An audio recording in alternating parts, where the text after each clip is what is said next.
ең катлаулы сорауларга бергәләшеп җавап эзләрбез. Мин Айсылу Лерон сездән килгән хатларны укырмын. Психолог үз аңлатмасын бирер. Безгә кушылыгыз. Исәнмесез, минем эмоциональное выгорание. Кызлар белмим нишләргә. Бала белән өйдә утырам. Хәтта 2 бала. Ирем белән күршеләр шикелле яшибез. Кызлар бернинди наз, иркәләү, матур сүзләр әйтүше юк. Ул инде өйләнешкә юк иде диярлек. Аңа игътибар иткәнем юк иде, ярдәм итми, чөнки ул 2 яшьтә эшли, ялсыз диярлек. Тик менә кич белән эштән кайткач та аңлыйм инде, арадыр. Телефонына ябыша да, шунда утыра. Балаларын да күрмим, мине дә. Шундырысы миңа игътибар җитми. Абыйлы сиңелле кебек яшәп ятабыз. Ник үпмисең дим, иртә белән киткәндә, үптем бит инде дип миңа каршы дәшә. Мин дә тырышып та карадым, ләкин мәгънә юк бернинди. Миңа шулай ук күңелсез, аны үбеп чаклап утырганда, ул телефон уйнап утыра. Күңелем кайтты. Арадым шул кадәрле. Миңа бит әле 26 гына, яратылып яшисем килә, нишләтеп карагасың бу ир дигән кешене? Әллә игътибар итми генә башлыйм икән дип язып җибәргән менә безнең тыңлаучыбыз. Дөресен әйткәндә, менә мондый типтагы хатларны мин беренче генә укуым түгел. Безнең шушы серләшик 2нче ел бит инде группага. Бик күп килде инде бу тарихлар. Менә иратны берничә тәсе килә. Менә шулай дип күбрәк ул нәкъ менә шушы декрет вакытында булган ситуацияне әйтә. Шулай декреттамы? Ничә яшь балалар? Декретта әлбәттә, монда бит кичкенә бала белән утыра ул. Декретта һәм күп очракта декретная ситуацияны инде әгәр дә без хәзер әзрәк кенә нитсәк, бу конкрет индивидуаль дип кенә алмыйча, әгәр дә без аны масштабта карасак, менә ул ничегрәк, күбрәк ул хатын-кыз декретта бала белән утыра, 1-2 бала булырга мөмкин анда. Ир кеше эшли әлбәттә, һәм менә монда килеп туа менә шушындый ситуация, игътибар җитми хатын-кызга, наз җитми. Ир кеше ничектер катышмый бала тәрбияләүдә дә, артык әллә ни, иешендә дә ул әллә нәрсә, һәм хатын-кызга да мөнәсәбәте салкын гына. Һәм менә шушы ситуациядән хатын-кыз нишләргә белми. Теге җилләнә, бер җылый, бер битараф булып карый, бер миңа язып карый, ләкин ситуация үзгәрми. Менә нишләргә? Айсылу, шундый кызык, хатын-кыз нишләргә белми, бер җилләнә, бер җылый дисең, бер сиңа яза, һәм ул иратны нишләтергә соң инде. Нишләтергә инде, ничек итеп аны инде иратны белән тотып селкисе килә инде, шулай тотып селкисе килә. Ләкин иратны тотып селкеп булмый, ул бит инде зур кеше. Олы кешене ничек тотып селкисең инде син? Хәтта баланы да тотып селкергә киңәш итмәс идем мин. Балаларны да тотып селкисе килсә дә, без аны эшләмибез әлбәттә. Һәм менә монда нәрсә әйтәсе килә. Аңларга кирәк, монда дөресен дә тема шактый зур, шактый киң. Һәрберсен карый башласак, монда бик күп мәсьәләләргә, бик күп моментларга игътибар итәргә кирәк. Мәсәлән, декрет ялы дип әйтәсең инде синеме? Әлбәттә, беренче чиратта минем әйтәсем килә. Кызлар, декрет бит ул мәңгелек түгел. Менә мәңгелек түгел, шуны аңларга кирәк. Ул вакытлыча. Һәм әлбәттә, декрет ялы кичкенә бала, гомумән бала туу ул бик зур стресс дип әйтергә мин. Ул бик зур каршылыклар тудыра теләсә кайсы гаиләдә. Чөнки ул бөтенләй яңа кеше барлыкка килә, һәм инде аның әлбәттә мәшәкатьләре дә бик күп була. Аның карыйсы, төннәрен дә йокламыйсың. Бөтен игътибарны теге бала үзенә алып бетерә, хатын-кызның әлбәттә. Ләкин шул вакытта һәм мин әйтер идем, иратның игътибарын да бала үзенә алырга тиеш бер кадәр. Алырга тиеш түгел, менә ничек әйтәбез? Хатын-кыз инстинкты, хатын-кызда ана инстинкты бар. Иратта ата инстинкты юк. Һәм менә моны аңласын иде безнең хатын-кызларыбыз, безнең әниләребез. Әгәр дә иратта ул инстинкт юк икән, димәк аны каяндыр алырга кирәк, шулай бит. Каян алабыз biz аны? Әлбәттә, хатын-кызда булган ана инстинкты ярдәмендә синең якындагы кешең, хатын, әни, ул әкренләп кенә иратны бала тәрбияләүгә, бала карауга, гомумән баланың барлыгын күрсәтүгә тартырга тиеш. Үзенчә. Югарга тиеш. Кыскасы сезнең инстинкт әкрен генә ир кешегә югарга тиеш. Ләкин бу инде бер көндә эшләнә торган әйбер. Менә булай. тоттың да эшләдең түгел. Әлбәттә, аны җайлап кына, әкрен генә һәр хатын-кыз үзенең башында тотырга тиеш. Чөнки бу, моны тагын кем эшләсен инде? Ну, юк ул инстинкт. Менә күз алдыгызга китерегез. Менә туды ул ир-ат. Ну, юк инстинкт менән нишләтәсең инде булмагач. Ну, бит аны булдырып була, аны әкрен генә үстереп була. Шуңа күрә мин менә моңа игътибар итәрдем беренче чиратта. Ә инде мөнәсәбәтләргә килгән вакытта ир-ат һәм хатын-кыз мөнәсәбәтләре турында сүз бара бит, әйме? Хатын-кызның төп 3 роле бар мөнәсәбәтләрдә. Мин шулай дип уйлыйм. Аның социаль роле бар, ир һәм хатын. Аның бар романтик роле дип әйтер идем мин аны. Гашыйклармы инде бу? Гашыйклар. Бер-берсе. Һәм күбәләгем, матурым, ягъни алар бер-берсенә гашыйк булып, ике гашыйк дип әйтелгән, димме? Ир-ат гашыйк һәм хатын-кыз гашыйк. Һәм аларның бар сексуаль рольләре, ягъни алар бер-берсе белән якында булган вакытта любовник һәм любовница. Татарча ничек була? Сөйәркәләр инде бу очракта. Булып чыга. Әйе. Менә шушы 3 рольдә, төп 3 рольдә була хатын-кыз. Һәм минем нәрсә әйтәсем килә? Төп роль социаль роль. Төп рольдә без һәр вакытта да ир һәм хатын. Инде төп роль безнең социаль роль була икән, гел романтика булмый инде. Гел гыйшык мышык кына булмый инде. Ул гыйшык шундый бармы? Гыйшык мышык. Әйе, бар инде. Гыйшык, мышык. Мышык. Әйе. Гел гашыйк булып кына йөри алмыйм бит инде мин. Төп роль социаль була икән, көн сайын минем чәчәкләр, көн сайын минем ниндидер мөнәсәбәт, миңа һәр вакытта да җаным, җимешем, сөйгәнем дип кенә әйтеп тормыйлар. Моны аңларга кирәк. Һәм инде шушы ләкин әлбәттә һәрбер хатын-кыз назланырга тели, назлы булырга тели, ир-ат та шулай. Мин, мәсәлән, шушы мөнәсәбәтләргә килгән вакытта хатын-кыз буларак аңлыйм. Мин үземнең иптәшемә, иремә, үземнең якыныма нәрсә бирә алам. Дөресен әйткәндә, мәхәббәт ул көн сайын эшләнгән ниндидер кечкенә генә адымнардан гыйбарәт. Ул шундый гадәти нәрсәләр булырга мөмкин. Мәсәлән, мин сөйгән кешенең күлмәген үтүкләп куям матур итеп. Ягъни мин аның шалбарын әзерләп куям эшкәйне. Мәсәлән, аның кайтышын бир яраткан ризыгын әзерләп куям. Менә шундый кечкенә генә адымнар ярдәмендә мәхәббәт барлыкка килә дә инде. Һәм бу хатын-кыз ягыннан гына түгел, әлбәттә ир-ат ягыннан да. Җаваплы булырга тиеш. Әйе, җаваплы булырга. Әгәр дә ул җаваплы булмаса. Әгәр дә ул ясый, адымнар әйтик, пешереп куя, первый, второй, компот дип әйтәләр бит әйме. Первый, второйны яратмыйдыр аның. Бәлки аңа башка төрле первый, второй кирәк. Аннары анда белмим, бөтен носкин җыеп алган, жуган, киптергән, үтүкләгән һәрбер носки шнуркиларына хәтле анда белмим индеме. Тагын нәрсәдер. Җавап итеп телефонда утыра. Шундый ситуация булса, нишләргә? Әлбәттә, әйтеп китәсем килә, без ситуацияны контекстта карарга тиеш. Без теләсә кайсы ситуацияны нәкъ менә шушы гаилә эчендәге хәл эчендә карарбыз. Беркайчан да айырып тотып карый алмыйбыз, әйме? Универсаль киңәш, аңлатма биреп булмый бит инде. Биреп булмый, ләкин минем шуны әйтәсем килә. Мөнәсәбәтләр мәхәббәткә корылган икән. Ул шулай корылган дип ышаныйк, шулай бит. Әгәр дә гаилә корабыз икән, әлбәттә, бер-берсен яратучы ир һәм хатын була бит инде анда. Мөнәсәбәтләр мәхәббәткә корыла икән, бу мәхәббәт килсен өчен. Менә без алдына әйдә күз алдына китерәбез бер асыл кош итеп. Булсын ул шундый метафора, әйме? Асыл кош буларак мәхәббәтне күз алдына китерәбез икән. Кош безгә өчеп килсен өчен безгә аңа читлек корырга кирәк. Һәм бу читлекне коруда ир-ат та, хатын-кыз да катнаша. Хатын-кыз үзе ягыннан читлекнең, мәсәлән, буйга куя читәннәрен, әйме? Анда ир-ат килә дә аркылы чыбыкларын тизеп чыга. Ягъни алар икесе дә бер-берсенә карата булган шушы хисләрне белдерү өчен, ничектер шуны күрсәтү өчен билгеле бер эшләр башкаралар. Һәм инде шул очракта озак вакыт булырга мөмкин ул, диме? Шул очракта бирегә шушы матур читәнгә, матур читән түгел, матур читлеккә, шушы мәхәббәт исемле асыл кош ишеп килергә мөмкин.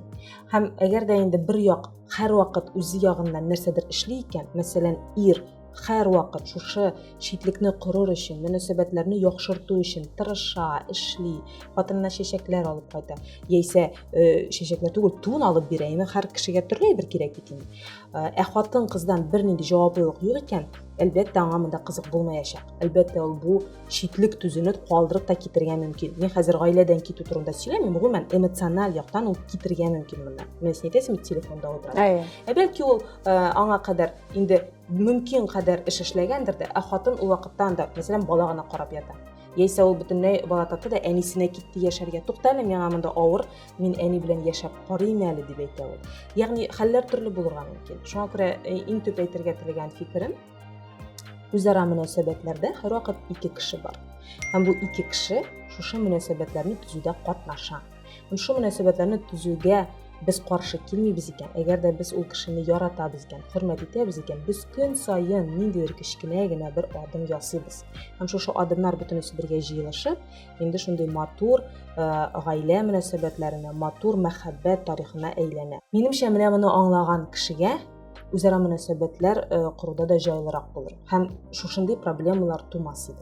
Декретта утыручы хатын-кыз бит инде барыбер үзен әле реальләшмәгән дип тә хистә, һәм шуңа күрә дә бәлки аның ниндидер эмоциональ яктан. Әлбәттә, кечкенә бала туу гаиләдә, әгәр дә бала бигрәк тә иң кечкенә вакытта бит төрле бала була бит, елак бала булырга мөмкин, йокламый торган бала булырга мөмкин. Әлбәттә, хатын-кыз ара, әлбәттә ул үзендә аңа көч табырга кирәк, эмоциональ көч табырга кирәк, физик көч табырга кирәк, баланы үстерү өчен, тәрбияләү өчен.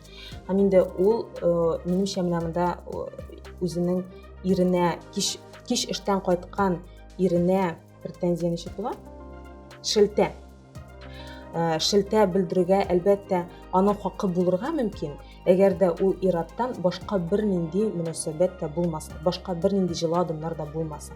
Инде аның җылы адымнары бар икән. Әгәр дә ул шушы мәхәббәтне саклауга, шушы гаиләне саклауга үзеннән булдыралганча өлеш кертә икән, инде әлбәттә кеше хәленә керә белергә кирәк.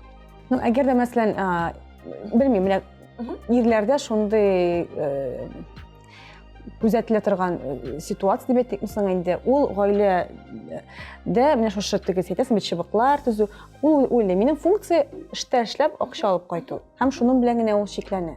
Күп очракта алар шулай дип уйлыйлар, һәм шулай дип яшиләр дип әйтик инде. Мин эштә булдым, мин эшләдем, мин кайттым. Булды. Миңа хәзер телефонда утырсам да ярый.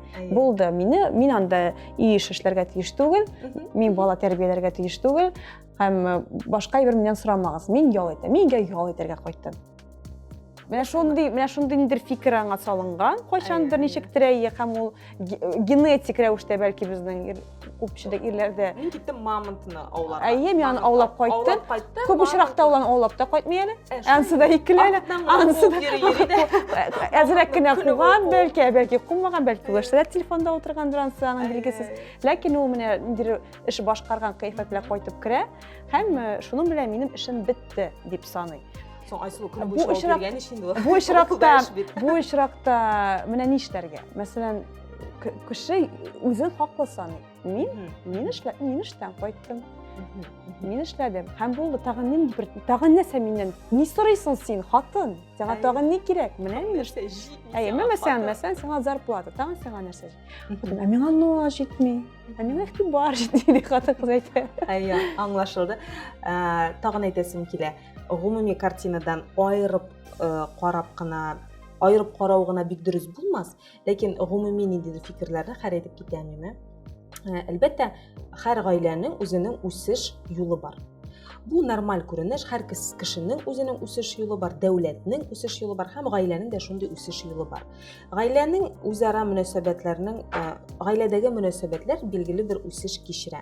Әлбәттә, анда була менә шундый хәлләр, син сөйләп киткәнчә ират эшкә китә, эштән кайта һәм хатын-кыз бар дип өйдә генә утыра.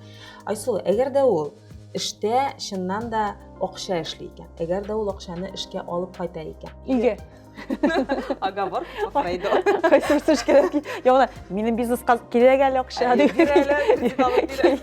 Киресенчә дә әйтергә мөмкин. Ләкин әгәр дә ул гаиләгә алып кайта икән, гаиләгә акча алып кайта икән, һәм хатын-кыз бу вакытта эшләмичә, бала тәрбияли, бу бик зур эш, мин аны эшләмичә дип әйтмәсәм, утыра икән, аларның үзара мөнәсәбәтләре, алар икесе дә шушы мөнәсәбәтләрне саклап калуга юнәлтелеп гомер итәләр икән, әлбәттә, алар бер-берсенең хәленә керә белергә тиеш.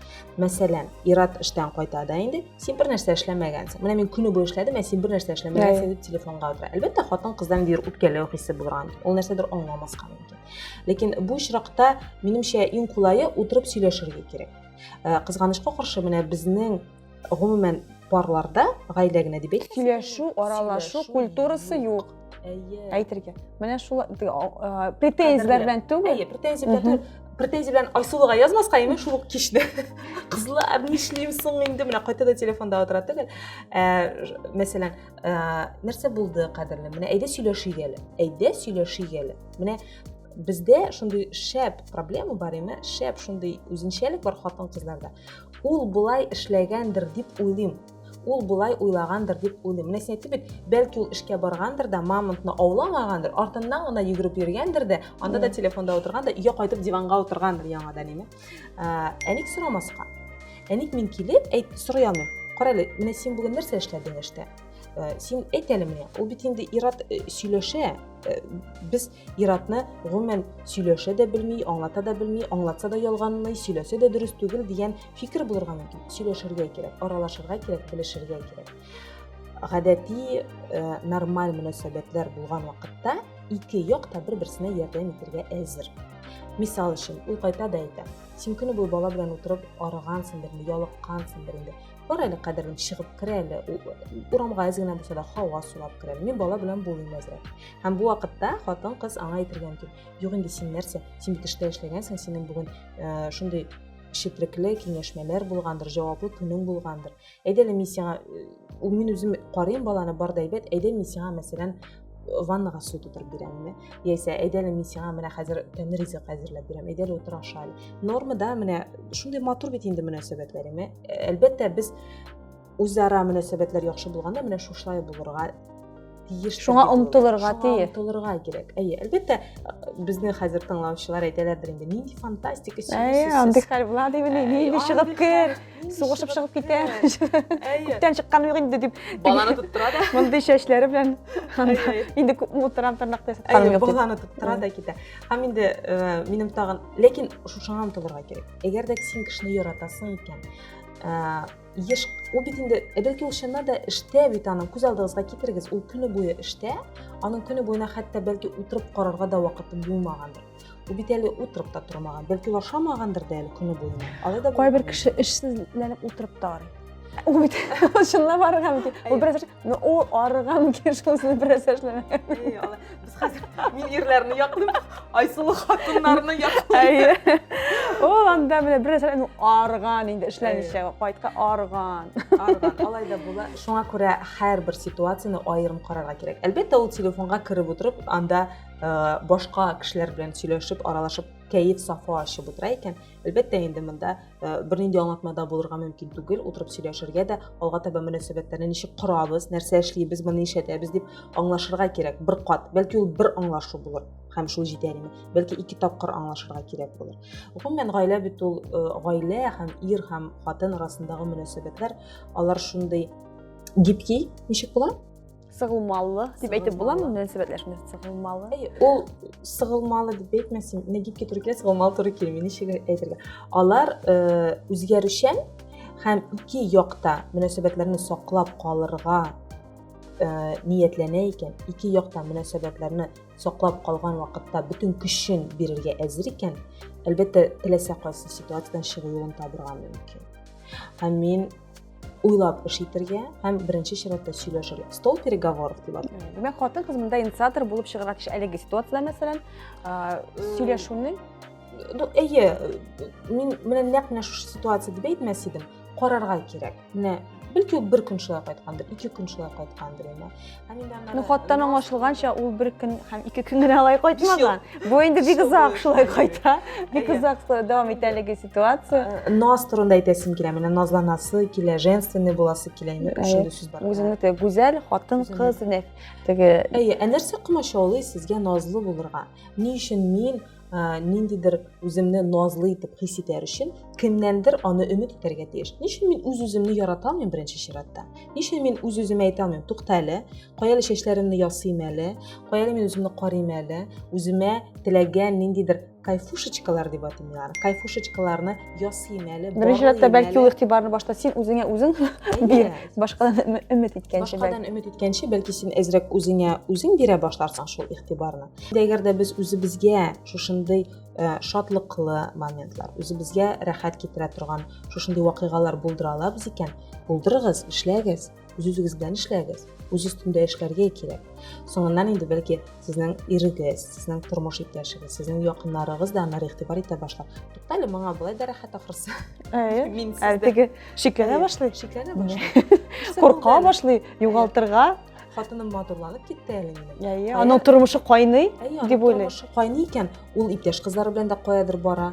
Ул шулай ук ниндидер онлайн курсларда да укый. Кара әле Инстаграмында да ниндидер яңа фоткалар да бар аның. Ну, беләсеңме, бу бит әле тагын без инде икенче темага кертәбез. Бу бәлки чираттагы чыгарылышларның берсе булыр. Кайбер хатын-кыз андый адымнарга әле бара да алмый, чөнки ир-ат каршы чыга. Бармыйсың, бер кайда чыкмыйсың. Үзе йөриме? Бер нишләмисең. Үзе биргә дә мөмкин. Чөнки менә килгән хатлардан чыгып, андый ситуацияларында булганын бик беләм. Үзе чыгып китә, дуслары белән дә очрашырга, Син бала белән утырасың. Сиңа анда 100 кат сорап, җылап, яисә скандаллар белән генә анда 2 елга бер тапкыр гына шундый мөмкинлек биргән ки. Ләкин бу инде чираттагы чыгарылышта сөйләшә торган тема. Ярар, бик зур рәхмәт.